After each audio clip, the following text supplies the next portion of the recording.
El profesor me vio que estaba equivocado y prácticamente me exoneró y ya no di más los exámenes. Y él me dijo una palabra que hasta ahora lo tengo, que me dijo: no te quedes dormido en tus laureles. Yo creo que tú eres el próximo penalista de esta zona y del Perú. Mi padre me compró mi primera máquina de escribir y para mí fue la solución perfecta, porque toda esa desilusión que yo viví al no ser artista, al ser abogado y poder leer y poder escribir, eso me alivió un poco en mi alma, en mi ser, porque yo estaba muy deprimido por ese tema, ¿no? En el año 2008 me atreví a hacer un libro. Yo detecté un problema en el Perú, que los autos apertores de instrucción no estaban motivados, ni las formalizaciones de denuncia del fiscal estaban motivados, es decir, no sabían de qué te estaban imputando. Tú recién te entrabas cuando ibas a declarar. Yo en el año 2008 hice mi granito de arena para lo que hoy día ya es una institución. Podría ser solo abogado litigante, solo verse juez o fiscal, pero a veces la vida sola no basta, ¿no? O sea, la vida sola sí, yo lo considero un poco vacía también. Yo necesito recrear algo, que la sociedad me recuerde que estoy produciendo algo. Para mí la escritura es la parte que me estabiliza el alma y el pensamiento. Yo hoy día tengo 48 años, yo esto lo vengo cultivando desde los 18. Yo creo que así ya voy a estar hasta el final de mi vida.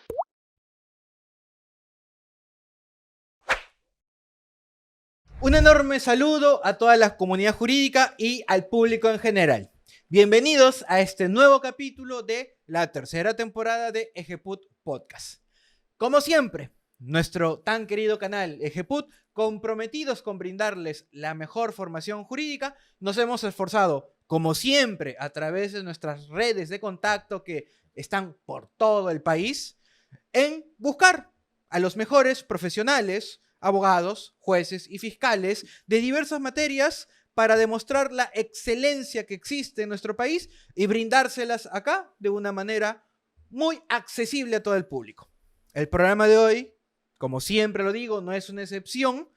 Contamos con el honor, contamos con el placer de tener como invitado al doctor James Reategui Sánchez. Doctor, muy buenas noches. Buenas noches, Renzo. Gracias por la invitación y quedo a tus órdenes para las preguntas que usted quiere hacerme. Doctor, bueno, de antemano, muchas gracias por venir. Muchas gracias por darse el tiempo de poder compartir con nosotros acerca de, ya le adelanté un poquito, como siempre lo hago, de un poquito de cuál es la temática de este podcast, y de antemano, muchas gracias por compartir con nosotros su tiempo y todo lo que nos va, por supuesto, a leccionar con sus palabras.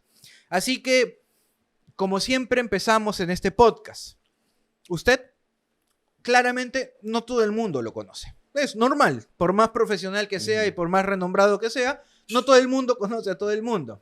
Así que, para el público que nos está viendo, que tal vez no conocen quién es el doctor James Reategui Sánchez, ¿usted cómo se presentaría, cómo se presenta, por supuesto, más allá de lo profesional? Más allá de lo obvio, que sabemos que es abogado, pero más allá de ello, ¿cómo usted se presentaría ante el público que recién lo está conociendo? Bueno, en primer lugar, mi primera opción no era ser abogado, sino mi primera opción era ser un artista, dibujante de artes plásticas, ¿no? Entonces yo me considero un artista en ese lado. Y también soy un amante de los libros, ¿verdad? Esas dos cosas me parece que son las que me pueden focalizar y ubicar en mi lado humano, digamos, ¿no? Luego ya el cuestión ya de abogacía, de penalista, ya es otro tema, pero el artista, que eso creo que lo he tenido desde pequeño, y el tema de la colección de libros, ¿no? Que eso siempre fue por el lado de mi madre, ¿no? Ahí ya me está dando pie como para preguntarle unas cositas, pero me lo voy a guardar para el desarrollo de esta entrevista.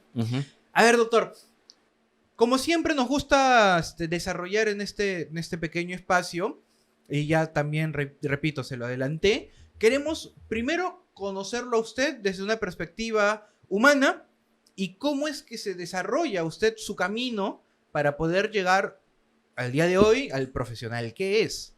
Así que regresemos un poquito en el tiempo.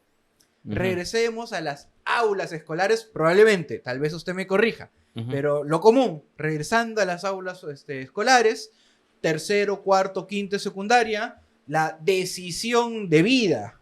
¿Qué voy a hacer? ¿Voy a estudiar? ¿Voy a trabajar?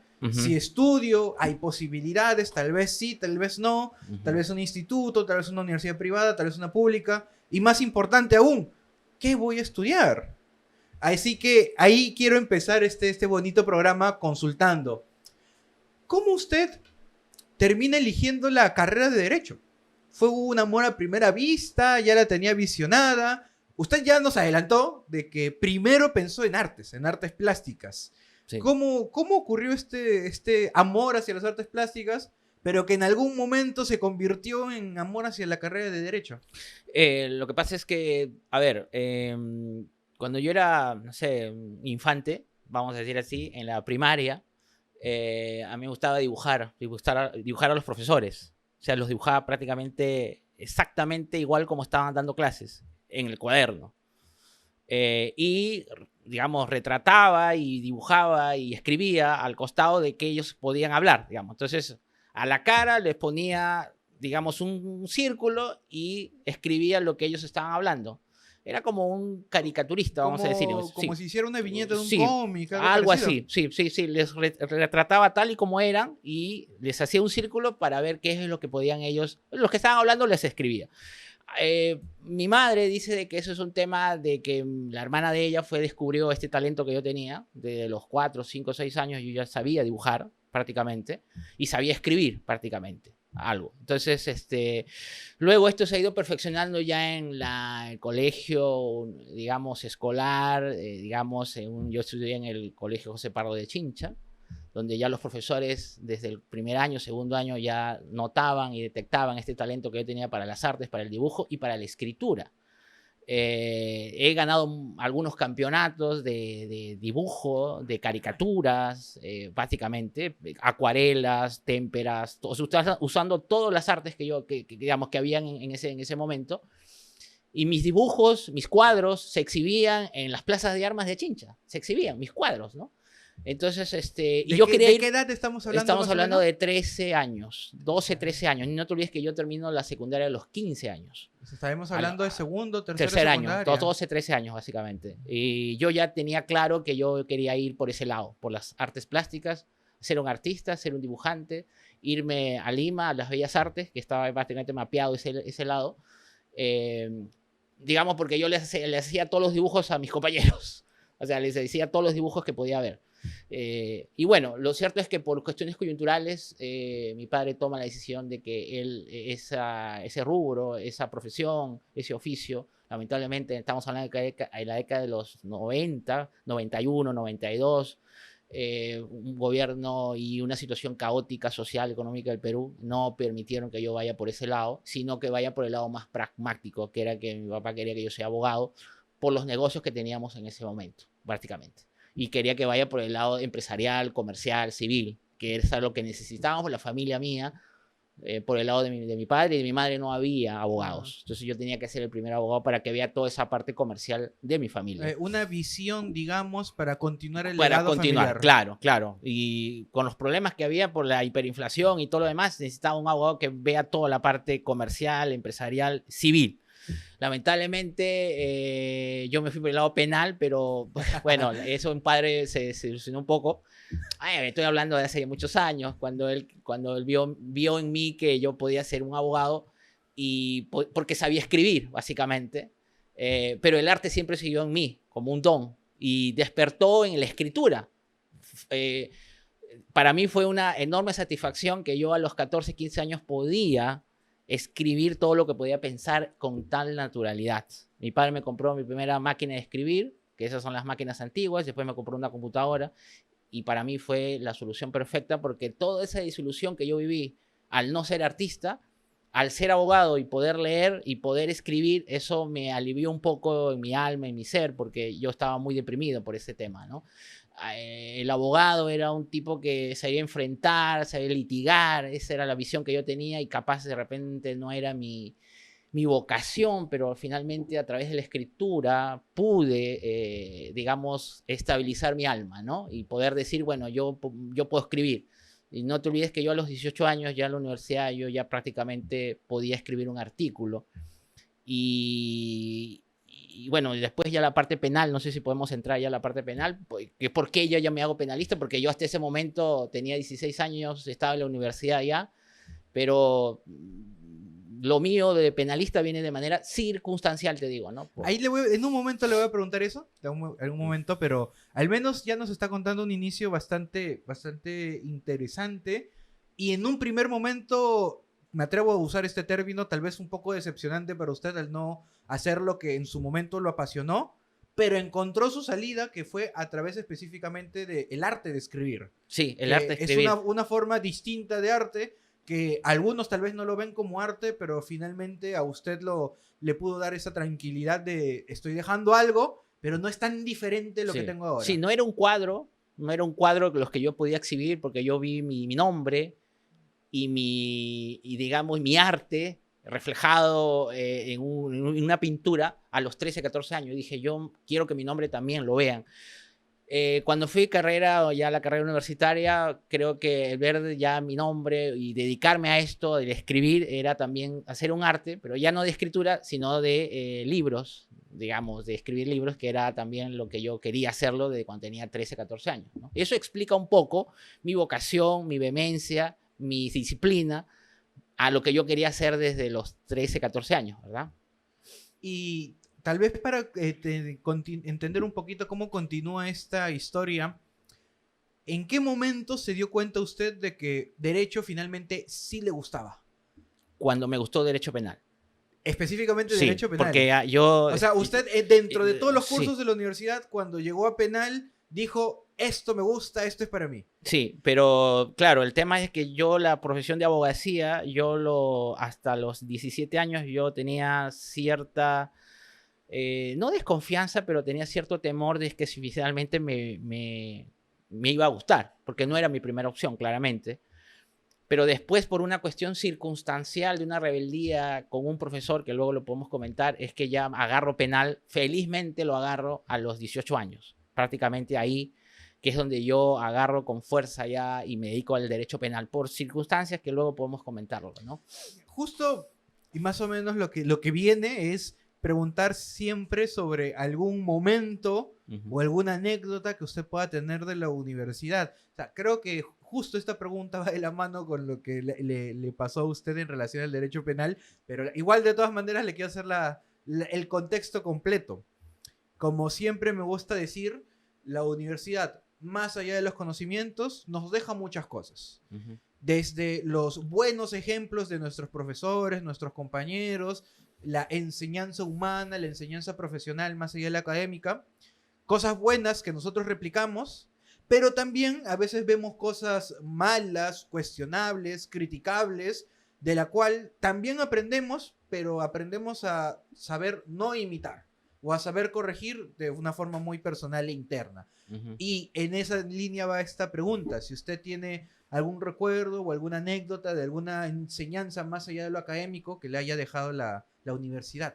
Claro, claro que sí. O sea, digamos, yo empecé muy joven la universidad. Yo a los 16 años yo estaba ya en la universidad y a los 18 años ya prácticamente me decido ser penalista, pero por una cuestión de digamos, reprobé un parcial que nunca me había pasado en mi vida, ni en la época del colegio. Son momentos coyunturales que vivía también a los 17, 18 años. Me descuidé en esa parte, pero todas las áreas del derecho penal, del derecho en general yo estaba muy bien, pero justamente con ese profesor, que era el más difícil de todos, yo reprobé también. Reprobé solo una parcial. Y eso fue lo que me marcó, porque yo a partir de ahí, como dije, fue una rebeldía que yo hice, digamos, de adolescente. Me fui a buscarlo al doctor César Augusto Paredes Vargas, que lamentablemente ahora nos ha dejado. Fue el primer profesor que me regaló mi primer libro de Derecho Penal a los 18 años, el libro de Hans Belzel, y me dio el libro de Enrique Basigalupo, y me dio la obra de Jesús María Silva Sánchez, que ninguno en el Perú lo tenía, ninguno, nadie. Solamente él y unos 4 o 5 personas lo tenían. Estamos en el año 92 prácticamente, 93, donde no había nada, o sea, no había digitalización, no había internet, no había casi nada en ese momento. Y el doctor Paredes, que es la que en ese momento era la mejor biblioteca de derecho penal en el Perú. Y felizmente yo lo tenía a mi lado. No me preguntes cómo llegué con él, pero amigos en comunes, yo llegué con él. Y yo le dije, necesito que me des entrada a tu biblioteca para poder sacar los libros de derecho penal, porque yo necesito demostrarle a ese profesor que estuvo equivocado conmigo y que me pasó, fue un desliz lo que me pasó. Entonces yo justamente fui a la biblioteca, él me dio todos los libros, no solamente, pero él me regaló 3 en copias. O sea, acceso a la biblioteca todo, por lo menos y el regalo de 3. 15 libros por lo menos tenía en mi casa, en mi cuarto, en mi departamento pequeño que tenía, pero él me regaló 3 para mí, para yo podía hacer lo que yo quería. Rayarlo, todos los cuadros, todo. Yo me pasé, ¿qué será? 15 días analizando toda la teoría del delito, filosofía, las escuelas, finalismo, causalismo, funcionalismo. Y ni el mismo profesor sabía básicamente del funcionalismo en ese momento, que estaba irrumpiendo, pero yo lo sabía porque yo tenía todos los libros del doctor Paredes. Entonces yo fui con una ventaja, y aparte que yo tenía esa rebeldía ya con él. Y cuando yo leí todo eso, Renzo creo que hizo conexión conmigo. Hizo conexión, tranquilamente hizo conexión al derecho penal conmigo. Y cuando yo lo demostré luego en las intervenciones que yo tenía, prácticamente el profesor me vio que estaba equivocado y prácticamente me exoneró y ya no di más los exámenes. Y él me dijo una palabra que hasta ahora lo tengo, que me dijo: no te quedes dormido en tus laureles. Yo creo que tú eres el próximo penalista, digamos, de esta zona y del Perú. Entonces yo me quedé con esa frase. Yo tenía 18 años ahí. Y a partir de ahí comenzó mi carrera. Ponente estudiantil 3, 4 veces por la universidad. Me fui a Arequipa, me fui a Ayacucho, vine acá a Lima. Y las ponencias tenían que ser ponencias escritas para que después las puedas oralizar. Esas ponencias escritas luego fueron compiladas en un libro anillado al final de mi carrera, porque prácticamente todo el mundo de la universidad sabía que yo me dedicaba al derecho penal. Y con ese profesor, que era el más difícil de todos, yo logré lo que hasta ahora nadie pudo lograr, que era exonerarme de todas las materias ya de ese curso de penal. Estamos hablando de penal 1 y penal 2. Yo prácticamente no di exámenes de penal, no los pude dar porque mis intervenciones orales eran suficientes, y con toda la información que yo tenía de los libros que ni siquiera el profesor los tenía, eso fue una ventaja que yo tenía. Y obviamente yo fui referente, profesor estudiantil, entre comillas, de todas las generaciones que venían después, ¿no? Entonces yo ya me formé penalista. Sin querer queriendo, yo ya era un penalista estudiantil. Y yo cuando terminé la universidad a los 22 años, yo sabía lo que iba a hacer, porque yo ya era penalista a los 18 años. Yo ya era ponente estudiantil, 4 ponencias que me he ido por todo el Perú. Y yo ya era mi destino. Y a mí me gustaba, porque a partir de ahí yo pude escribir. No te olvides que yo mi primer libro de Derecho Penal es a los 22 años. Prácticamente yo cuando hice la tesis de grado, yo prácticamente hice la tesis y al día siguiente, cuando me dieron el diploma de que había sustentado correctamente, yo estaba entregándole mi libro, editado ya, publicado acá en Lima por Juristas Editores, a todos los miembros del jurado. O sea, con 22 años, o sea, más que dar un anillado de su ya tesis, prácticamente ya el libro editado ya en Lima, y eso se lo debo a mis hermanos que estaban acá en Lima, que me apoyaron porque era un momento difícil. Estamos hablando del año 99, ¿no? Entonces, que me apoyaron financiando la obra, porque obviamente yo no tenía ni un solo, o sea, no podía trabajar, pero mis hermanos mayores, médicos, administradores, me financiaron la obra prácticamente. Le pagaron al editor todo lo que el editor dijo: bueno, este chico no lo conozco, tiene 22 años, 23 años, no sé si finalmente sus obras van a ser vendidas, paguen la obra, pues, y editen la obra. Entonces, eso es lo que hicieron mis hermanos, ¿no? Y a partir de ahí ya surgió todo lo que... Porque después yo me fui, o sea, yo quedé un año acá en Lima, después ya que era abogado, y yo me fui al extranjero, me fui 5 años. Ahí yo lo voy a tener un ratito porque ya me estaba contando cositas interesantes, pero que van de la mano con lo siguiente que le quiero preguntar. A ver, su rebeldía a este profesor fue lo que hizo que se enamore del derecho penal. Eso me quedó clarísimo. Sí. Bueno, eso sumado a este profesor Paredes Vargas, con el cual usted tuvo contacto, estudió profundamente su biblioteca, aparte de los libros que muy, muy gratamente le regaló y que usted claramente los exprimió a más no poder.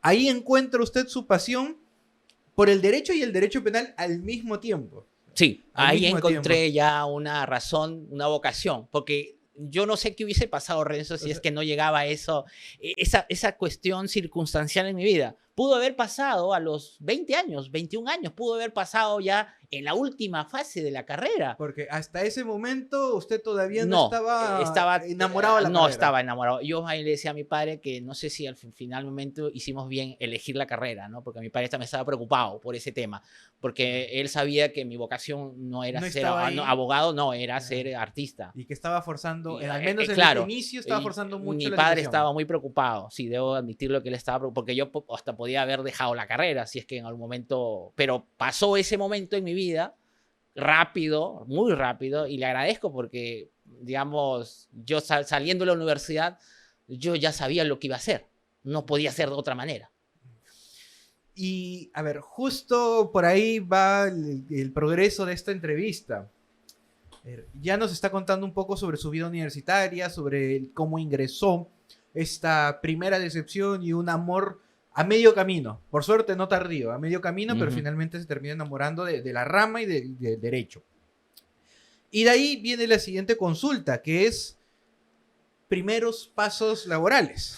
Porque claramente uno estudia la carrera de derecho y cualquier otra carrera, ciertamente por pasión o por ser pragmático, pero finalmente uno estudia una carrera siendo consciente de que necesito vivir probablemente de mi carrera. Necesito que mi carrera sea rentable, poder conseguir un buen trabajo, yo poder iniciar un estudio, entre múltiples opciones que hay, pero necesito que sea rentable. Y ahí los primeros pasos laborales de muchas personas son pasos complicados. Son sus primeros pasos como practicantes, como asistentes, como recién egresados. Son pasos donde conseguir un espacio que nos escuchen no siempre es sencillo. Claro. A veces sí se puede, a veces gracias a amistades, gracias al desarrollo en la universidad, gracias a que una persona adecuada nos escuchó, se nos puede facilitar un poco, pero en general se genera mucha expectativa. Y ahí mi duda para usted, ¿cómo fueron sus primeros pasos? ¿Fue tal vez antes de terminar la carrera ya estaba trabajando? O tal vez al terminar la carrera vino sus primeros trabajos, tal vez ese SIGRA. O sea, ¿cómo fue esa experiencia para usted? A ver, en la carrera, prácticamente cuarto, quinto año de Derecho, yo practicaba en el estudio del doctor César Augusto Paredes Vargas, en su estudio jurídico. Justo el que le facilitó la toda la biblioteca. Bellísima. Ahora sí ya tenía todo el acceso en su casa y en su estudio jurídico. Y él traía al estudio jurídico obras nuevas, porque él fue decano, tenía muchas facilidades con la gente de España, de Argentina, de Chile, tenía libros originales. Entonces, yo seguía empapándome de esos libros, ¿ya? Y después me fui a hacer Cecilia en el Ministerio Público, ya marcadamente que yo era ya penalista. Penalista. Me fui a la Fiscalía Superior, ahí dictaminaba, hacía los trabajos de, digamos, de sustanciadores, de dictámenes, de providencias. Estuve un año, después ya, bueno, me gradué de abogado y me toca ya irme a un estudio jurídico ya como abogado. Yo trabajé en el estudio del doctor Alfredo Canes Marticorena, a quien le mando un saludo porque fue el primero que apostó, dijo, ven a mi estudio. Ahí conocí, bueno, ya antes lo había conocido a Carlos Caro Coria, que él había ido a la universidad, lo había visto, a Manuel Abanto Vázquez, también había sido mi profesor en el último año, este gran jurista que ahora radica en Alemania. Y él prácticamente me pone ya en un libro que él me regala, a Manuel Abanto Vázquez a mí me regala un libro, yo estando ya en el último año de la carrera, me regala 2 libros, y en su prólogo y en su autografía ya me pone ya que yo soy el penalista y que tengo que dedicarme a esto. Entonces ya no había vuelta atrás, y después cuando yo ya egreso y ya soy abogado, me voy a trabajar en el estudio de Alfredo Canes, al estudio de Arsenio Oreguardia, ya me contacto, estoy 1 año y medio ahí, pero mi objetivo es hacer la maestría y el doctorado afuera. Ese era mi objetivo, irme, para poder seguir mi trabajo intelectual de escritor en el derecho penal. Ese era mi trabajo, esa era mi vocación. Esa era la parte que lo conectaba a su lado artístico. Claro, mi lado artístico. Entonces yo le dije a mi padre que yo quería hacer mi doctorado afuera del país. Yo no lo iba a hacer acá en Lima, porque eso me iba a distraer un poco, porque trabajar y estudiar es complicado. O sea, hacer la maestría, doctorado, es complicado. Yo quería irme afuera. Mi padre con mis hermanos nuevamente financiaron prácticamente dos años de mi formación en Buenos Aires. Así que yo estuve 5 años desde el año 2002 hasta el año 2007, que es el que yo regreso al Perú. Yo he estado 5 años trabajando, investigando, haciendo la maestría y doctorado y la tesis, ¿verdad? Entonces, porque la gente dice, ¿cómo es que este pudo haber escrito tanto, no? O sea, ¿la maestría y el doctorado juntas al mismo tiempo o ni bien terminó una en automático empezó la otra? Una y en automático la otra. Ya. Claro, o sea, en cola, pero ahí sin descanso. Sin descanso. Duro y parejo Sí. lo que duró. 2 años de maestría y 3 años de doctorado. Son 5 los que yo estuve ahí y en pleno con la tesis ya, pues. O sea, yo prácticamente terminé el doctorado, pero a la vez también ya había sacado el grado de especialista en Derecho Penal y después saqué el grado de doctor, porque obviamente el grado de doctor lo saqué 2 años después, en el 2009. Ya estando en el Perú, pero la tesis ya estaba hecha. Ya prácticamente no había ningún problema, ya solamente correcciones y subsanaciones básicas, nada más. Entonces, por ese lado yo estaba ya tranquilo. Entonces, yo en 5 años yo he buceado toda la biblioteca de Buenos Aires, de todas las universidades de Buenos Aires, todas prácticamente, no me faltó ninguna. Y yo en ese año saco 4 o 5 libros, digamos, había ya el correo electrónico, ¿verdad? Yo ya a Jurista Editores, al señor Jara, digamos, le enviaba la información. Y él ha sacado prisión preventiva, contaminación ambiental, ha sacado omisión impropia, ha sacado muchas cosas. Desde el año 2003 hasta el año 2005. Esos han sido sus primeros libros. Mi primer libro fue mi tesis de grado. Ya, claro. Mi primer tesis de grado. ¿Cuál fue el tema? Omisión impropia. Omisión impropia, el de su tesis. El de mi tesis. Ya. El segundo libro es el de la contaminación ambiental como delito. ¿Que ya estando en Argentina? Ya estando, no. Ya aún acá. Acá. Porque ya. ese de la contaminación ambiental como delito fue una ponencia que yo presenté para la universidad en Arequipa, la UNSA. Esa ponencia fue más o menos 70 hojas y después, claro, que fue perfeccionándose en Lima y llegué más o menos a 200 hojas. Pero inició así, con esos, claro, que 70 hojas tampoco sí, es poco. Una para una ponencia de 70 hojas. Sí, yo presenté 70 hojas. Después eso formó parte de unas copias que los dejaba para los chicos siendo en el último año de la carrera, ¿no? Entonces, así se han ido publicando, ¿no? ¿Verdad? Y obviamente en Argentina yo he ido sacando 5 mencionó. 5 por lo menos, y hice mi parte general. Ahí era mi digamos, mi ilusión era hacer mi parte general. Y yo en el año 2008... Claro, porque un libro de parte general condensa mucha información. Era una osadía y una rebeldía también, porque sacar una obra de parte general siendo yo tan joven, o sea, era un libro de 800 hojas. Yo tenía a ese entonces prácticamente 28 años. Sin mencionar de que para ese año a nivel nacional habían ya algunos libros, manuales de parte general, sí, de autores ya conocidos. Por supuesto, Peña Cabrera, Hurtado Pozo, Ramón Arias, Villavicencio Terrero, que era el mejor, que yo lo conocí en Buenos Aires ya cuando estaba haciendo su doctorado. Él estaba terminando y yo estaba comenzando. Pero bueno, yo... O sea, había competencia justo en ese libro. Pero yo rebelde siempre dije, bueno, voy a sacar una parte general. Y no necesitamos la edad, necesitamos la experiencia, necesitamos solo el conocimiento. Académico. Y yo los tenía porque yo había estado ya en Buenos Aires. Dije, y me he dedicado a esto.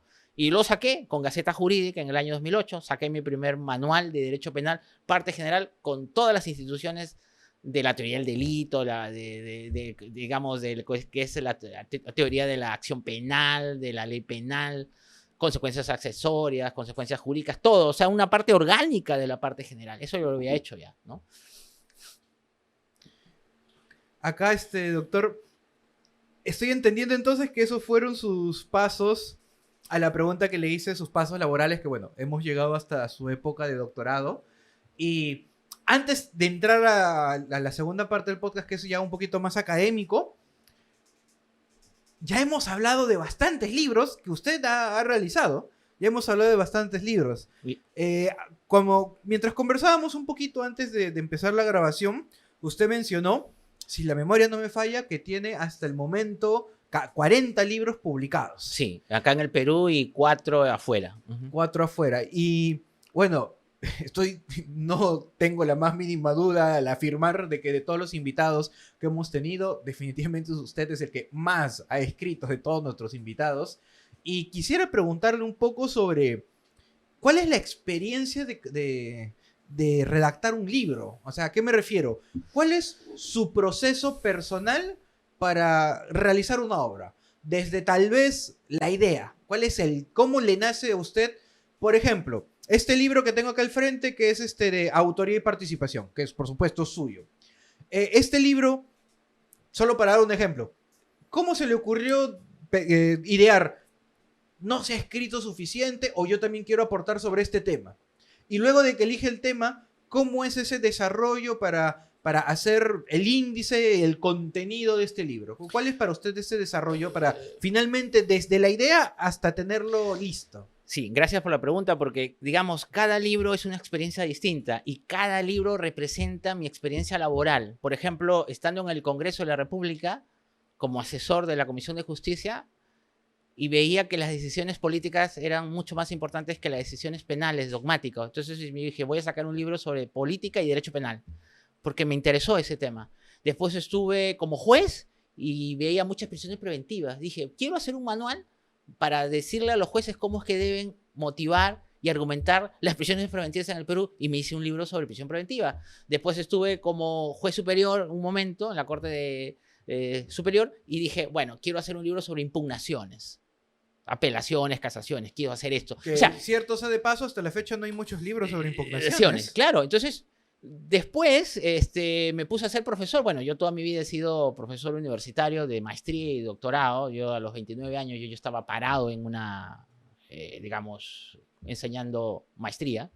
Y eso me fue marcando a mí diciendo, bueno, yo he enseñado teoría del delito y teoría de la pena. Entonces yo dije, voy a perfeccionar mis trabajos que ya tengo. Entonces yo tenía autoría y participación, ya los tenía 200 hojas ya tenía de mi manual de derecho penal. Los saco de ahí y le hago una parte orgánica. O sea, yo nunca... Vamos a complementarlo. Nunca claro. Un libro, ahora escribo de cero. Siempre han sido libros que yo ya he publicado antes. Yo lo que ahora me he dedicado es a actualizar, a hacer segunda, tercera, cuarta edición claro, de los libros que porque yo... el derecho cambia, por los libros que yo considero que son leading y que son bestseller, digamos, los que puedan ir marcando. Por ejemplo, delitos contra la administración pública me lo piden mucho y lo tengo que actualizar cada 2 años, lo tengo que actualizar. Entonces, ¿cómo hago yo para escribir? Bueno, pasa que a la vehemencia y a la vocación que yo tengo de los 18 años ya escribiendo artículos, porque primero escribí artículos en los periódicos, en Chincha, en Huancayo, en Lima mismo, y después ya se han ido haciendo libros, pero mi recomendación es que a la vocación y a la pasión que tú tienes que sumarle la disciplina. Yo escribo en las noches, yo escribo diario prácticamente. Yo cuando escuchaba a Mario Vargas Llosa, decir que él escribía todos los días, yo me siento reflejado en él porque yo también escribo, yo tengo una disciplina. Y toda mi familia que vive conmigo sabe de que tengo un horario en la noche, medianoche. Para mí la noche es el horario que yo he producido todos mis libros. La madrugada no ha sido una buena compañera mía para escribir. Para escribir siempre en la noche, a 9, 10 de la noche hasta la medianoche, de lunes a domingo. O sea, usted le dedica, estamos hablando de mínimo de 2 a 3 horas diarias. Diarias, sí. Para redactar. Para redactar. Y que entiendo que ese trabajo de redacción implica revisión de textos. Claro, revisión de textos, y yo tengo 3 laptops que me van monitoreando todo mi recorrido. Cuando voy en el avión, cuando voy en el carro, cuando voy trasladándome, tengo todo para escribir. O sea, tengo todos mis movimientos son necesariamente para escribir. No para escuchar música, que capaz de repente a algunos les calma. Para mí me calma escribir. Eso es lo que pasa, que a mí me calma, me tranquiliza escribir. A lo que le pasa a otras personas de repente que ven televisión o escuchan música o se van a caminar o hacen deporte. Para mí la escritura es la parte que me estabiliza el alma y el pensamiento, ¿verdad? Es su lado artístico. Es mi lado artístico sensible que yo tengo. Aparte de, digamos, porque yo podría ser solo abogado litigante, solo ser juez o fiscal hasta las 6, 7 de la noche y termina mi jornada. Y yo podía irme a mi casa a ver televisión, a ver, no sé, un programa deportivo, humorístico, lo que fuera. Pero a veces la vida sola no basta, ¿no? O sea, la vida sola sí, yo lo considero un poco vacía también. Yo necesito recrear algo, que la sociedad me recuerde que, digamos, que estoy produciendo algo. ¿Te das cuenta? Entonces, eso es lo que me ha movido en toda mi vida, digamos. Yo hoy día tengo 48 años, yo esto lo vengo cultivando desde los 18, y yo creo que así ya voy a estar hasta el final de mi vida, porque siento que eso es lo que, para eso vine, digamos, a este mundo, ¿no? Tenemos muchos libros que usted definitivamente escrito. Justo acá empezamos ya la segunda parte de este podcast, que es una parte académica. Como siempre me gusta expresarlo, buscamos hablar de derecho, pero en simple y sencillo, para todos los que nos ven, podamos entender mejor algunas instituciones, a veces muy mal usadas en la prensa, en el día a día, o simplemente términos o expresiones que son mucho más profundos de lo que solemos creer. Y precisamente mientras estaba pensando un poco acerca de qué temas hablar con usted, no podía decidirme. Y no podía decidirme porque, y se lo digo con franqueza, cuando va a venir un invitado, y de ahí pienso, ¿con qué tema académico puedo hablar con él? Primero pienso, ok, ¿qué libros o artículos he escrito? Busco algún libro, busco algún artículo, tal vez una última ponencia, y ahí ya empiezo a darme ideas. Pero si pongo su nombre de usted en internet y me ayudo con la inteligencia artificial, ¿qué libros ha escrito James Ratcliffe Sánchez? La lista es larga. La lista es larga y bastante variada.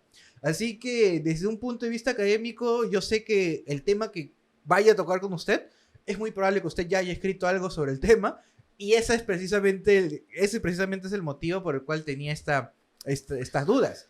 Así que quería hablar con usted algunos temas que pueden parecer sencillos, pero que son cruciales en lo que respecta a nuestra sociedad y nuestra salvaguarda de derechos.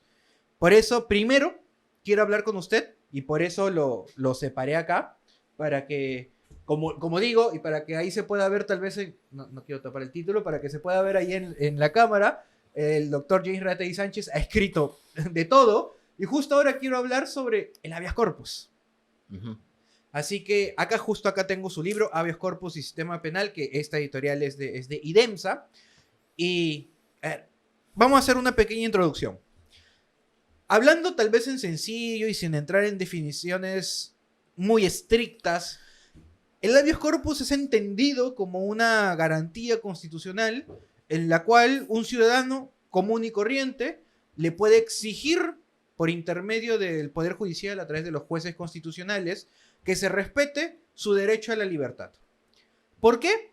Porque este derecho a la libertad ha sido vulnerado o está claramente amenazado, pero de una manera injusta, por una decisión que tiene algún vicio, y yo quiero que se respete mi derecho a la libertad ambulatoria específicamente, uh-huh. Y que básicamente eso se entiende por habeas corpus, porque obviamente es mucho más profundo de esta muy vaga definición. Así que primero le quiero preguntar, empezando por lo más sencillo, ¿qué es un habeas corpus? Un habeas corpus es una garantía constitucional de la persona que se ve afectado su derecho fundamental de la libertad y le exige al juez que lo ponga excarcelado en virtud de una detención arbitraria. O sea, no vamos a esperar al proceso judicial que demora 5, 6, 7, 8 meses para que lo ponga en libertad si es que ha habido una detención arbitraria, es decir, fuera de los cauces legales. Y el juez penal es el único encargado en el país de poder realizar esa función, evidentemente.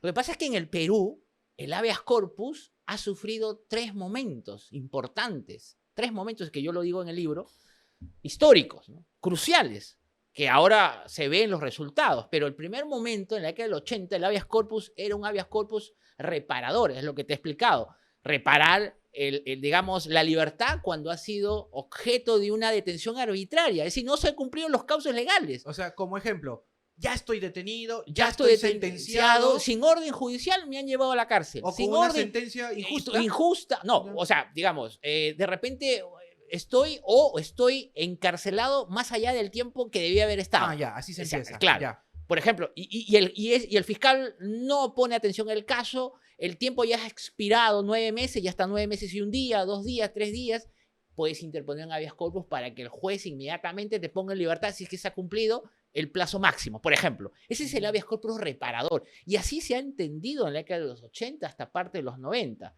Luego la Constitución, Renzo, en el año 93, en el artículo 200, saca una interesante cláusula que dice, oye, el habeas corpus no solamente sirve para reparar la libertad, sino sirve para otros derechos conexos a la libertad. Por ejemplo, no sé, te han sentenciado 2 veces o el fiscal te quiere procesar 2, 3 veces sobre lo mismo, donde tu libertad puede correr peligro, ¿verdad? Entonces, claro, es evidente que ahí se conoce como el habeas corpus conexo, ¿no? Ahí nace en la Constitución del año 93. Después hay la jurisprudencia del Tribunal Constitucional en el año 2004 saca un importante precedente, donde yo le llamo el ensanchamiento del habeas corpus, en ese caso famoso de Eliovina Chuquillanqui, donde hace una tipología de habeas corpus en el Tribunal Constitucional, habeas corpus reparador, restringido, ¿verdad? El habeas corpus preventivo, innovativo. Es un conjunto de habeas corpus y donde le da opción en este caso al procesado que está envuelto en un proceso penal, para que sobre la base de una detención arbitraria o cualquier decisión que tome el juez o el fiscal, él puede interponer un habeas corpus para corregir ese dato. Entonces, estos 3 momentos son los que han servido luego para que el Código Procesal Constitucional, el nuevo ya, del año 2018-17, ya comience a trabajar las tipologías de habeas corpus. Entonces, hoy día el habeas corpus ya no solo protege la libertad, sino protege otros derechos conexos a la libertad. Que eso es lo más rico y lo interesante de las garantías constitucionales, que van de la mano con el proceso penal. Es decir, el juez penal y fiscal van por un lado, pero el imputado, el encartado, el procesado tiene un arma de doble filo, tiene un arma bajo la manga, que es la garantía constitucional ante cualquier exceso que pueda haber acá, con todo el ensanchamiento que ha habido del habeas corpus, y entre los cuales, por ejemplo, es el libro que me ha motivado para escribir El principio de imputación necesaria. Yo, en el año 2008, me atreví a hacer un libro, la primera edición, porque esta es la segunda edición. En el año 2008, yo detecté un problema en el Perú, que los autos apertorios de instrucción no estaban motivados, ni las formalizaciones de denuncia del fiscal estaban motivados. Es decir, no sabían de qué te estaban imputando. Tú recién te enterabas cuando ibas a declarar, y el fiscal no te ponía la información, el conocimiento de la imputación recién la sabías cuando ibas a declarar. Cuando lo ideal, lo normal sea que sea antes, ¿verdad? Pero es que antes para poder prepararte. Para ir preparado, pero es que antes ni siquiera se notificaba los autos apertorios. Te das cuenta que estamos en un sistema inquisitivo mixto, no estábamos en el código todavía. En el nuevo código procesal penal. Que en Lima todavía no era. Esto estaba de repente en Huaura en el año 2006, ya había entrado, y de ahí tibiamente en Trujillo. Pero en toda la zona sur y en Lima no estábamos todavía con el Código de Procedimientos Penales. Entonces, yo en el año 2008 me atreví a hacer un estudio sobre el principio de imputación necesaria, en el sentido de que el imputado tenga derechos desde las etapas iniciales del proceso penal, que se le ponga en conocimiento la imputación que le hace el fiscal, porque en el viejo código el que imputaba era, digamos, el auto apertura de instrucción lo hacía el juez instructor, el juez penal.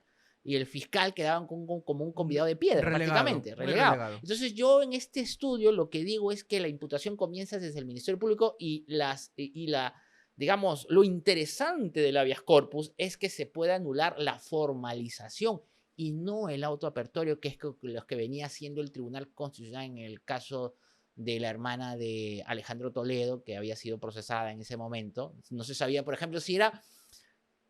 O sea, estaba siendo acusada de un delito de falsedad documental, pero no se sabía si era público o privado. No se sabía. ¿Date cuenta? Año 2005. Y te estaban procesando por un delito que ni siquiera el fiscal sabía si era público o privado el documento. Entonces, ¿cómo te vas a defender? Entonces, yo detectaba todo eso y lo puse en un libro, que fue el primero que sacó en el Perú. Después ya me he ido siguiendo Celis Mendoza, que él ha venido trabajando en ese tema de manera extraordinaria, en sus libros, en sus manuales, en sus artículos. Pero yo puse la primera piedra y yo detecté ese problema en el año 2008. Y además lo llevé en un libro, y este es el segundo libro, la segunda edición, donde yo ya detecto a nivel nacional, porque yo ya podía recorrer, ya estaba viajando por todos los sitios judiciales y me estaba dando cuenta que era una práctica que estaban haciendo los fiscales. Lamentablemente. Una práctica común y generalizada. Entonces yo puse en evidencia eso y le llamé bueno, ya lo llamé en principio imputación necesaria o imputación concreta, por ejemplo.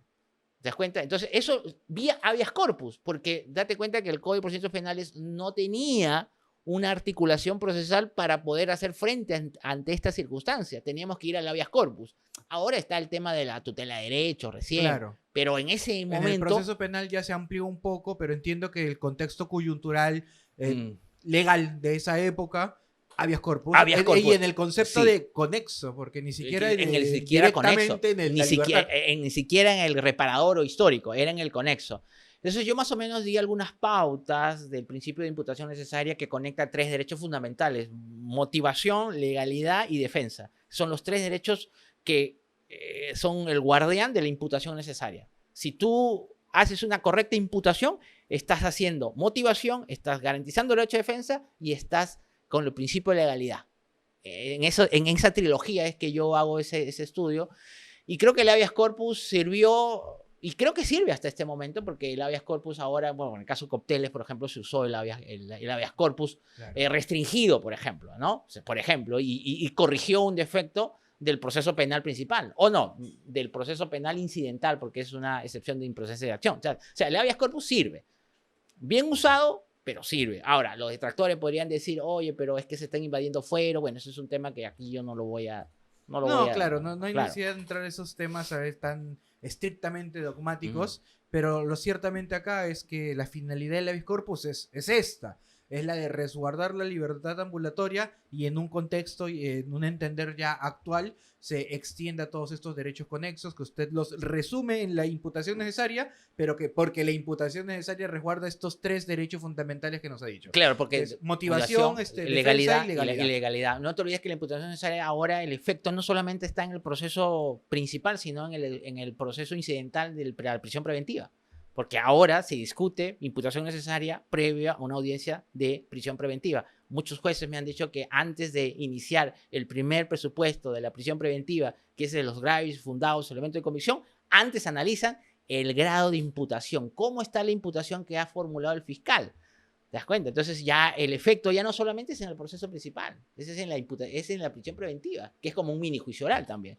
Entonces me siento bien, tranquilo, porque creo que yo en el año 2008 hice mi granito de arena para lo que hoy día ya es una institución. Además, no se aplica en otros países. Tú vas a Colombia, vas a Bolivia, no lo van a conocer. Es decir, ¿qué imputaciones? ¿Qué es eso? Pueden entender los derechos por separado, pero no cómo se juntan en este concepto. En este concepto. Y bueno, y para los que nos están viendo y tal vez tengan la natural pregunta, ¿qué es la imputación necesaria? Sí, también, tal vez en pequeño y en sencillo. ¿Cómo debemos entenderla? Ahora, o sea, le doy un contexto para que tal vez nos lo pueda poner incluso con un ejemplo. De la nada, la fiscalía me notifica y me está acusando de un delito de homicidio. Me está acusando de haber matado a una persona X, no sé, supongamos, en una discoteca.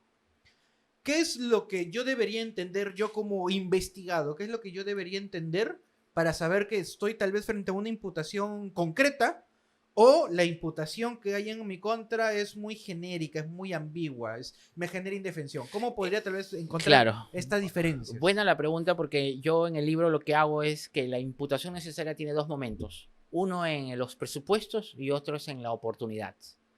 En el concepto, digamos, en el argumento, la imputación necesaria es que el imputado o el investigado le exija al fiscal, que es el titular de la acción penal y el titular de la imputación penal, que los cargos que se le van a formular sean en los hechos, es decir, en la parte de que sea cuándo, dónde y en qué circunstancias se cometió, tiempo, forma, lugar, personas. A veces lo resumimos en el qué, cómo, cuándo, por qué. Claro, qué, cómo, cuándo, por qué, efectivamente. Ajá. Y ya los fiscales están tratando de alguna manera, decir que la oportunidad de la imputación necesaria no está en la acusación, sino en la formalización, que es lo que yo he venido trabajando ya desde hace algún tiempo, que la imputación necesaria en la oportunidad sea en la formalización y no en la acusación. En cuanto al concepto, vamos a regresar nuevamente al concepto, es la parte fáctica, que es prácticamente la motivación, y en la parte jurídica que desarrolle o que perfile una hipótesis jurídica. Por ejemplo, si es el delito de falsedad documental, que te diga si es un documento público o privado desde la formalización, desde ahí, ¿qué te tiene que decir? Si es un delito de homicidio, por ejemplo, ¿qué tipo penal es? Si es el homicidio simple o el homicidio agravado en las circunstancias agravantes de asesinato, lo que fuera, ¿verdad? Y respecto al conocimiento que tiene que notificarte de esta decisión, que es para que ejerzas tu derecho de defensa. Entonces, la imputación necesaria a nivel conceptual es la exigencia que le hace el imputado al fiscal para que le ponga en conocimiento los cargos jurídicos y fácticos del hecho que se le está asignando a él como que si fuera el responsable o el imputado. La oportunidad es a la discusión. Los fiscales dicen que la imputación necesaria está en la acusación. Ahí es donde recién vamos a perfilar concretamente la imputación fáctica y jurídica. Sin mencionar que hay algunos fiscales que usan, y me disculparán la expresión, pero para mí es una frase aberrante, cuando dicen que la imputación es progresiva y que en el tiempo la voy a ir cambiando, la voy a ir mejorando, la voy a ir perfilando. Claro, pero esa expresión me genera indefensión hasta que la perfiles. ¿Y qué hago todo el tiempo atrás hasta que llegue lo que pasa es que la progresividad no va en... o sea, la progresividad tiene un objeto. El proceso tiene un objeto, claro, que es justamente los hechos y el delito que justamente quieres probar. Y hay algunos aspectos que no se van a claro, negar, que son y sobre ese objeto claro. y sobre ese delito es donde yo debo, como defensa, digamos, perfilar mi defensa o focalizar mi defensa. Pero si a ese objeto del proceso le cambias por progresividad, prácticamente estamos tergiversando las cosas, porque la progresividad no tiene que ser, o sea, la progresividad tiene que ser en el objeto.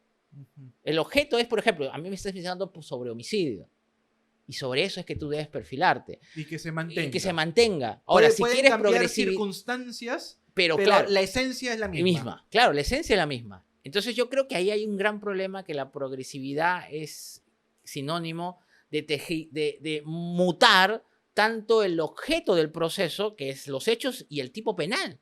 Y prácticamente la defensa queda, digamos, totalmente agraviada, totalmente violada prácticamente. Quedamos a merced de lo que al fiscal se le antoja ir cambiando en el camino. Entonces, yo creo que el principio de progresividad, que es el fiscal, nosotros le tenemos que sacar el principio de imputación necesaria. Yo creo que ahí tiene que ir de la pugna y sobre el objeto del proceso. Creo que ese es quizá lo que debemos trabajar, ¿no? Y para ir cerrando el tema de habeas corpus, o sea, ya entiendo, y todos los que nos ven están entendiendo de cuál es el objetivo, cuál es la finalidad.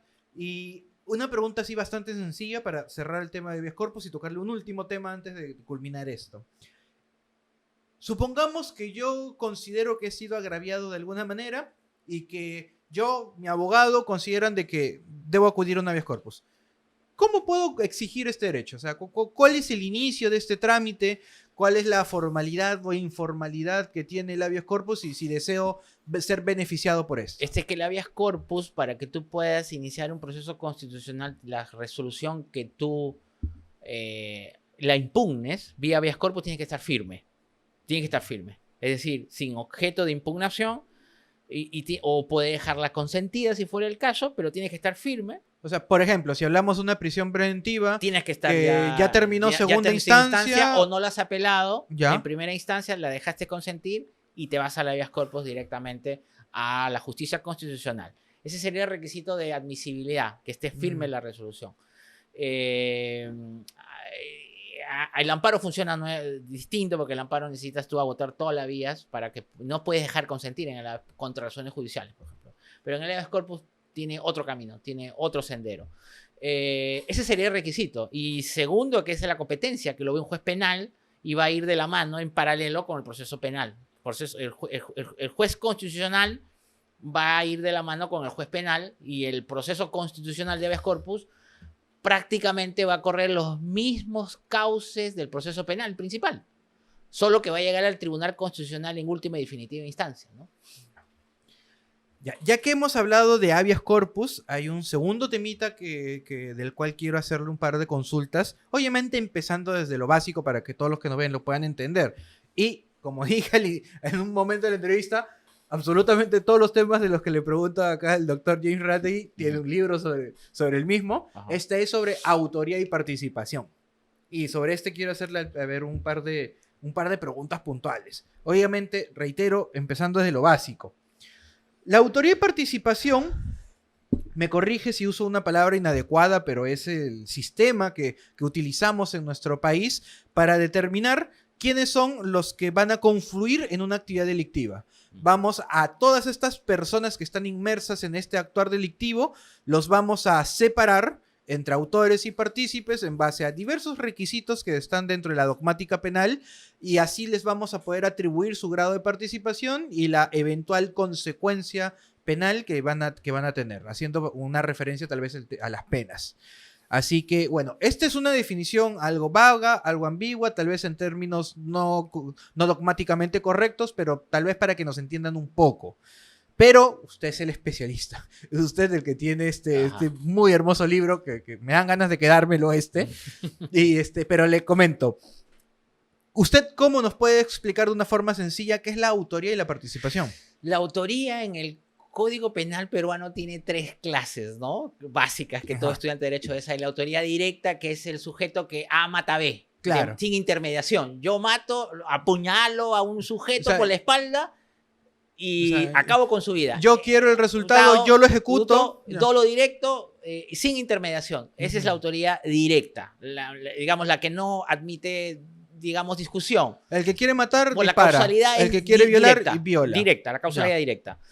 Después está la autoría mediata, que es utilizar a un instrumento para cometer el delito. Por ejemplo, si yo quiero matar a que está al filo del barranco y yo me le acerco y veo que una persona está justamente en el medio de los dos, lo que yo hago es utilizar a esa persona para empujar, y esa persona a su vez lo empuja al tercero y ese cae al barranco de la Costa Verde y se mata. O sea, yo empujo a B y el B, por esta fuerza física de gravedad, cae sobre A y A pum, para abajo. Y muere. Entonces ahí, si hubiéramos una causalidad básica, va a decir que obviamente el sujeto intermediario también es sujeto responsable porque puso una condición necesaria, que es justamente el empujón. En cambio, la autoría inmediata dice, oye, un momentito, ese sujeto intermediario ha sido usado como una masa mecánica. ¿Instrumentalizado sobre qué? Sobre la voluntad en este caso mía. Del autor. O sea, utilizamos a un intermediario. Normalmente la autoría inmediata trabaja sobre 2 supuestos, sobre error o sobre coacción, sobre vis compulsiva o absoluta. En este caso sería una vis absoluta porque yo utilicé la fuerza física, ¿verdad? La fuerza física. O lo que se llama en la dogmática la fuerza física irresistible. Bueno, puedo usar un término muy sofisticado. Pero también puede ser por vis compulsiva. Es decir, yo pongo una pistola y le digo, oye, tienes que matar a B. Ya. Tienes que matarlo. Si no, yo te mato a ti. O si no, mato a tu pareja, a tu esposa. Si no, haces lo que yo te digo. Esa persona va a hacer lo que yo le diga. Entonces, esa persona obra como instrumento. Yo soy el autor mediato digamos, el sujeto de atrás y el sujeto de adelante, que es totalmente instrumentalizado por la amenaza que yo le estoy dando y va a matar a un tercero. Y bueno, y la pregunta, por supuesto, que podría tener cualquier persona que nos ve hasta el momento, porque lo he interrumpido, sé que aún falta una categoría más, pero sobre este instrumento. ¿Ese instrumento tiene responsabilidad penal? Suponiendo incluso el ejemplo de que yo lo amenazo con un arma, anda, mátalo, y él de verdad va y lo mata. Incluso en ese ejemplo donde materialmente sí ejecutó este homicidio, ¿llega a tener responsabilidad penal? Podríamos decir que había inclusive dolo, que sabe, que es consciente de que matar está mal, pero utilizamos las categorías de delito y en la culpabilidad es donde vamos a, digamos, a obtener su libertad y su inocencia, porque su autodeterminación está totalmente restringida por la amenaza realizada por mí. ¿Te das cuenta? Y le hago un ejemplo, tal vez, que se escucha bastante. Imagínese tráfico ilícito de drogas. Yo quiero llevarle un paquete de drogas pequeño, mediano, a una persona que está al otro lado de Lima y llamo a un Rappi, llamo a un motociclista a través del aplicativo, él viene, va a haber un cobro, sea en físico, por ejemplo, le doy un paquete sellado. Obviamente el Rappi desinteresado en qué es lo que está llevando. El Rappi lo lleva, pero supongamos, en el camino lo detiene la policía, lo ven con el paquete de droga y bueno, y piensan que él es el traficante. Pero él explica todo. ¿Este sería un ejemplo de autoría inmediata? Por supuesto, por supuesto. Eso es una autoría inmediata por error. Por error. Claro. Porque acá lo que veo es un error de tipo. Y el sujeto del Rappi sería un instrumento y yo sería el autor, vamos a decir el de atrás o intelectual. No me gusta mucho este término. El autor intelectual es el que está atrás, el que maquina todo este tema. Pero claramente hay una autoría inmediata. Por error o por coacción. Pero falté ir a la otra categoría que es la coautoría, que es juntar dos o más personas donde tiene que haber 3 presupuestos para que se dé la coautoría, básicamente. El tema de la coautoría siempre me parece muy interesante, claro, porque a veces pareciera que incluso en el Poder Judicial, a pesar de que es un tema bastante antiguo en la dogmática, no se ponen de acuerdo en cómo analizar los presupuestos de la coautoría, y a veces la coautoría veo que la confunden con una tal vez complicidad. Claro, lo que pasa es que la coautoría el primer elemento es que sea más de 2 personas. El segundo, distribución de roles sobre estas 2 o 3 más personas. Tercero, que esa distribución sea determinante para la producción del resultado. Y cuarto, que tengan decisión común o el dolo en común. Es decir, que todos sepan lo que van a hacer. Y lo que da sentido a la coautoría es la decisión común. Es decir, todos estamos de acuerdo para atracar el banco. Todos estamos de acuerdo para asaltar ese banco. Todos nos hemos puesto de acuerdo para que el tipo que está, por ejemplo, ya tú vas a hacer de campana, el otro va a la puerta del banco, el otro se va a poner en la ventanilla, el otro se va a agarrar al gerente y el otro se va a meter a la bóveda. Cada uno tiene su parte en el ilícito, que es robo agravado. Cada uno hace una parte de ilícito que si tú los agarras a uno, si tú dices a uno, prácticamente ese uno por sí mismo no va a consumar el delito, sino es la fuerza y común, la integración de todo. Por eso se llama coautoría funcional, ¿verdad? Entonces, obviamente la coautoría, para que empiece a ser reprimido, todos los sujetos activos, todos los autores tienen que haber pasado el umbral de la ejecución. Porque si no pasan el umbral de la ejecución y se quedan en actos de preparación, esa intervención al menos es impune. Salvo de que el tipo penal por sí misma ya castigue ese acto preparatorio. Como un delito autónomo. Como el reciclaje, como el marcaje, por ejemplo, ¿no? Como delito autónomo.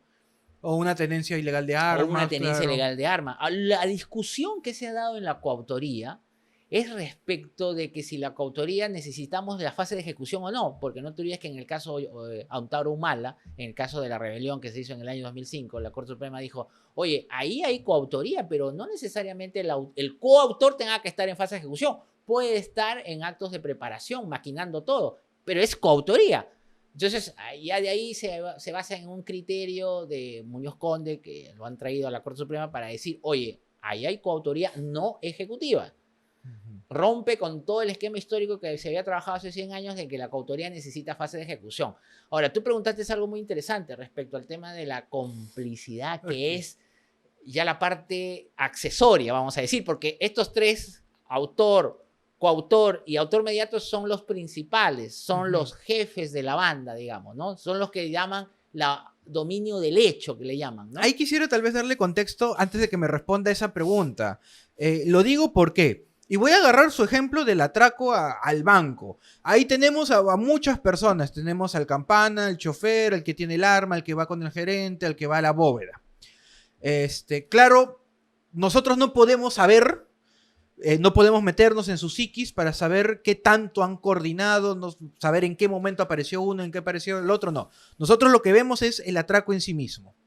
Luego de que ocurre este atraco y supongamos que se detienen a todos, ¿cómo podríamos tal vez diferenciar si todos son coautores? O tal vez sí hay coautores, pero también por ahí hay 1 o 2 cómplices. Incluso se lo pongo un poco más específico. El famoso campana, que a veces hay discusiones, incluso dentro de nuestra jurisprudencia, un tanto opuestas, en el que algunos dicen, sí, el campana ha sido cómplice, y otros dicen, no, el campana ha sido coautor. O también, un segundo ejemplo que me gustaría que me responda, el que no participó en el atraco, pero como acto preparatorio ayudó a conseguir el vehículo que después sí utilizaron para fugar. Y sí sabía que iba a ser utilizado para ser fugado. Estas 2 personitas, el campana y el que facilita el vehículo, ¿Podemos llamarlos coautores? ¿Podemos llamarlos cómplices? ¿O cuál sería ese hilo que los podría diferenciar? Claro, hay dos momentos ahí. Hay que diferenciar dos momentos y ubicar las teorías que nos van a permitir distinguir. Porque el coautor es el que tiene el dominio del hecho y el partícipe, donde está el inductor y donde está el cómplice, son los que no tienen dominio del hecho y son accesorios, ¿verdad? Los que definen el hecho delictivo son estos de acá. Entonces, para hacer la diferencia entre autores y partícipes, hay una teoría que se llama la teoría de los bienes escasos, por ejemplo, que a mí me gusta mucho, que es que si el campana, su intervención ha sido escaso, es decir, si él es el único que sabía conducir, que ese es el único que sabía salir por donde el croquis, donde debía salir, o es el único que sabe manejar, y es el único que conocía todos los, digamos, todas las calles donde él, o sea, era el único preparado para sacarlos en un minuto a toda esta gente de acá. O sea, no era cualquier chofer, no era, sino... tiene preparación. Entonces su intervención, que está en fase de preparación, porque está en campana, él no está en fase de ejecución, él está, por ejemplo, afuera. O sea, un ejemplo incluso tal vez hasta ridículo, pero la clásica película de Rápidos y Furiosos, donde no tienes a cualquier chofer, sino tienes al real chofer que se conoce toda la ciudad, puede manejar a 250 por hora. Su intervención ha sido, digamos, un bien escaso. O sea, su intervención es mediante bien escaso. Ahora, el tema que tú me hablabas del que le da el croquis. La persona que le da, el entregador de información privilegiada, que está en su casa tranquilo viendo cómo asaltan al banco, pero él ha dado toda la información de los códigos, los pasos, todo.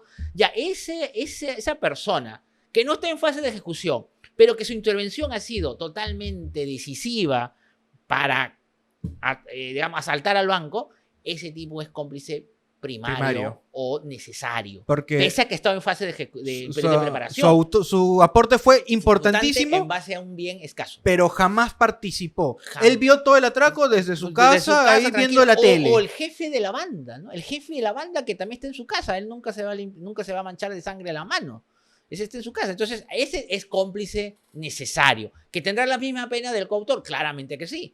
Entonces tenemos el caso del campana, el entregador de información, y el caso del jefe de la banda. Me parece que son líneas muy delgadas, pero que el jefe de la banda podría ser en ese mismo hecho coautor, claro que sí. Él puede sobre la base estar en unos metros y ingresar. O sea, listo para actuar si es necesario.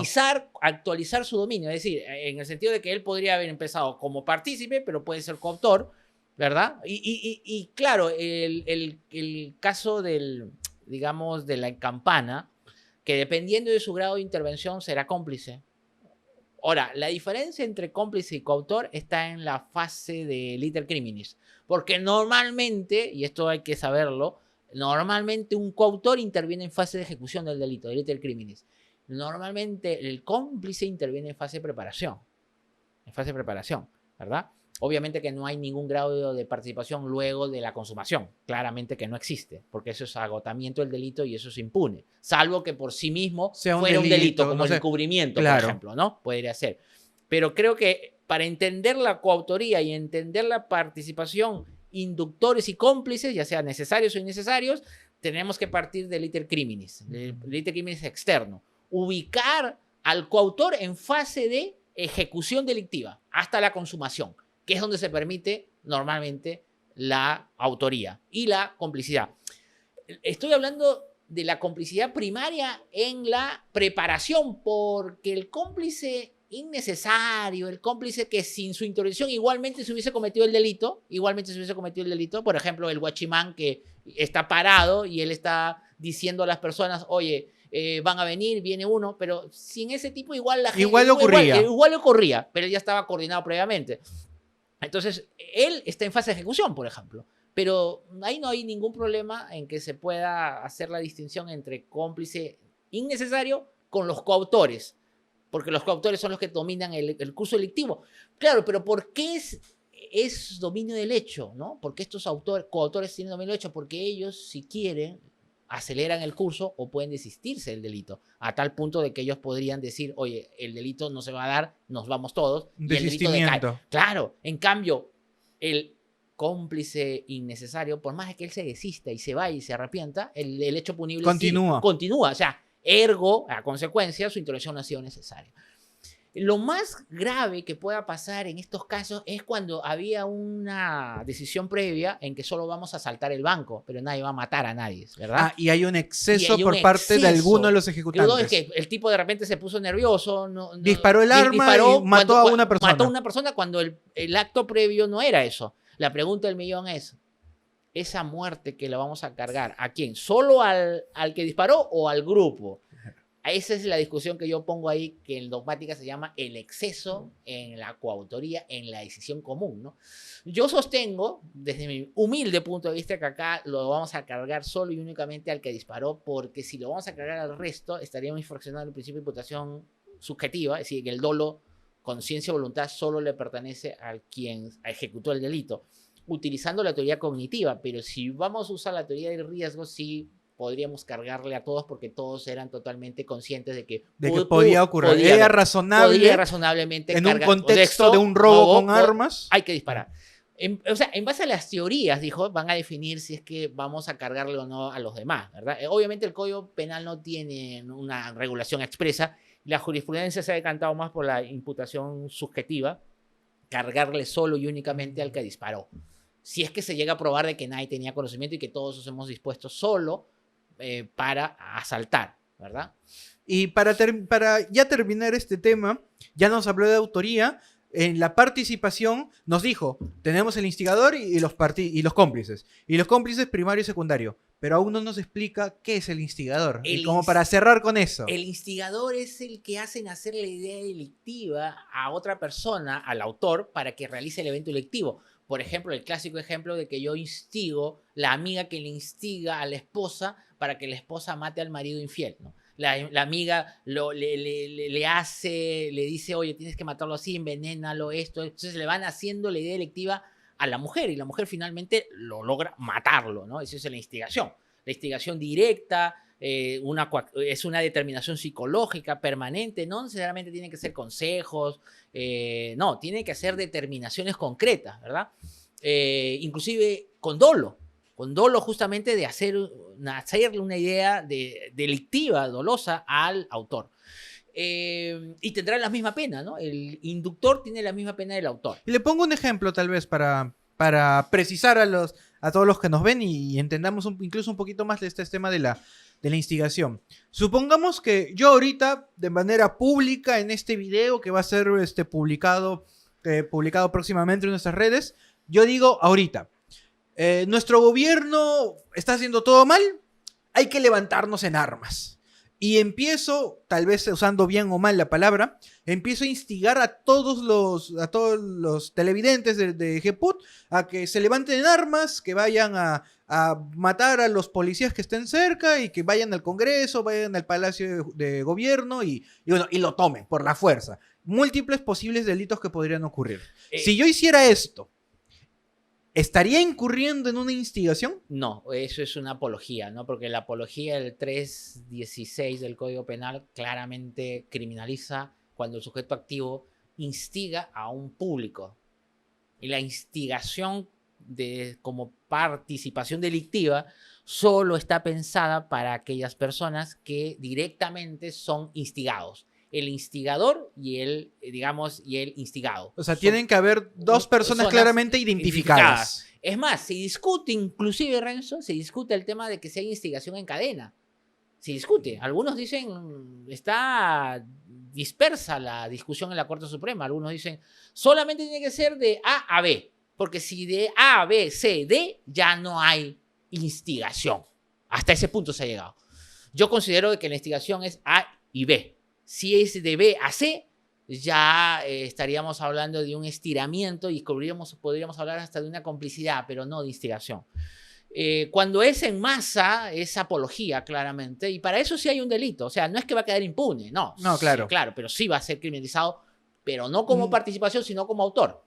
Como autor de un delito de apología. Y no como instigador a los posibles actos que pudieran cometer. Lo que pasa, y esto es muy interesante la pregunta, porque hay en el delito, por ejemplo, el tráfico de drogas, se criminaliza la inducción a la droga como delito autónomo, por ejemplo. En los delitos informáticos se criminaliza la inducción a la Comisión de Fraude Informático también, por ejemplo. O sea, hay ciertas partes del Código Penal y la legislación especial que criminalizan digamos, la instigación como figura autónoma. Lo cual ya lo convertiría en autoría. En autoría. Y creo que la tendencia a nivel comparado es que la instigación se vuelva una coautoría autónoma, sin depender de un autor principal luego que cometa no el delito. Porque claramente para que yo, instigador, sea castigado, el autor tiene que haber cometido el delito o al menos iniciado la ejecución de ese delito, ¿verdad? Tal vez no es el término correcto, pero se podría incluso como usar como analogía lo que hace un par de años se hizo respecto al sicariato.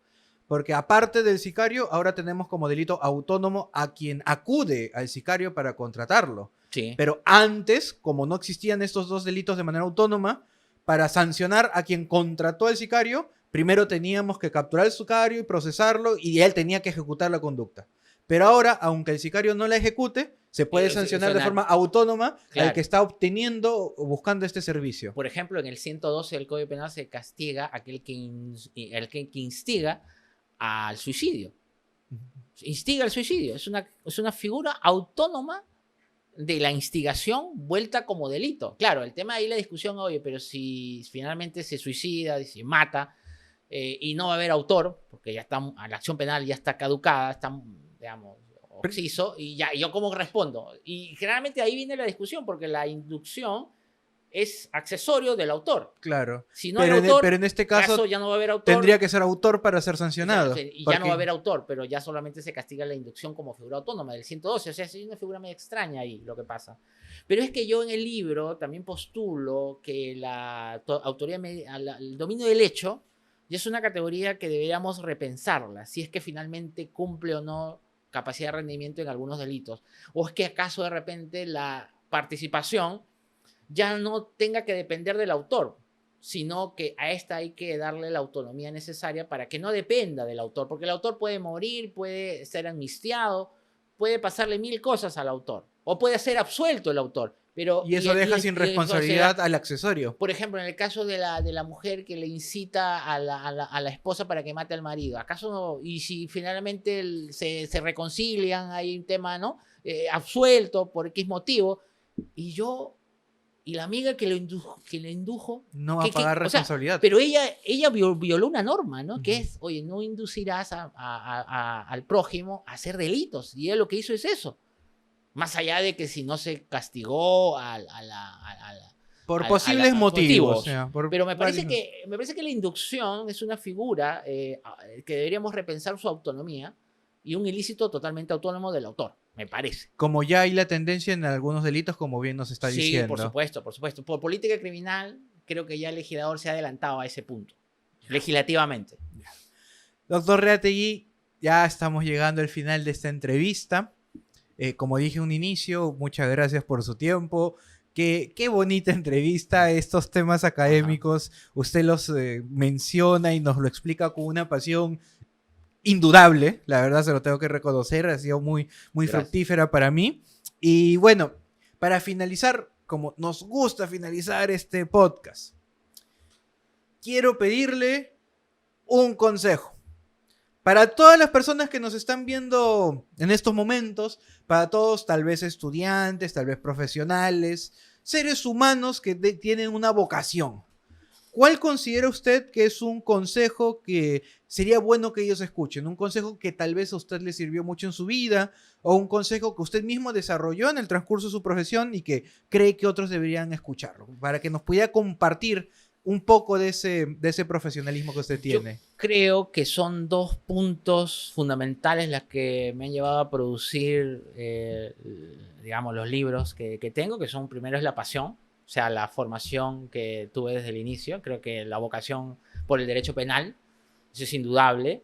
Creo que eso es fundamental para cualquiera, ¿no? O sea, si uno se dedica al deporte, tiene que gustarle el fútbol, por ejemplo, ¿no? Pero si ahí al fútbol le tienes que agregar la técnica, la disciplina, que prácticamente eso se adquiere ya en el camino. Entonces yo creo que sería la vocación, por un lado, que eso prácticamente es innato, pero si no va apoyado de la disciplina y la perseverancia, me parece que de nada sirve que tú tengas el talento, porque la disciplina es lo que finalmente va a marcar el derrotero, ¿no? Hasta el final. Entonces, la gran, digamos, consejo que yo le doy es que traten de amalgamar, juntar estas dos circunstancias que te pueden marcar y que te pueden hacer, digamos, un gran profesional, un gran ser humano, lo que fuera, ¿no? Muchas gracias, doctor Reategui, por su tiempo. Muchas gracias por estar acá con nosotros, acá en EGPod. No sé si usted quiera tal vez despedirse, algunas palabras finales. No, gracias a ti, Renzo, me he sentido muy cómodo y esperamos estar en otra oportunidad. Gracias. Precisamente eso también esperamos en esta muy bonita casa, esperamos poder contar con usted para tal vez no el podcast, sino tal vez otros de los programas que tenemos o incluso las clases, los talleres con los cuales a veces contamos, poder tener su apoyo para que pueda ser docente o un panelista invitado. Así que, doctor Reategui, muchísimas gracias por su tiempo, valiosísimo y sobre todo de calidad. Muchas gracias.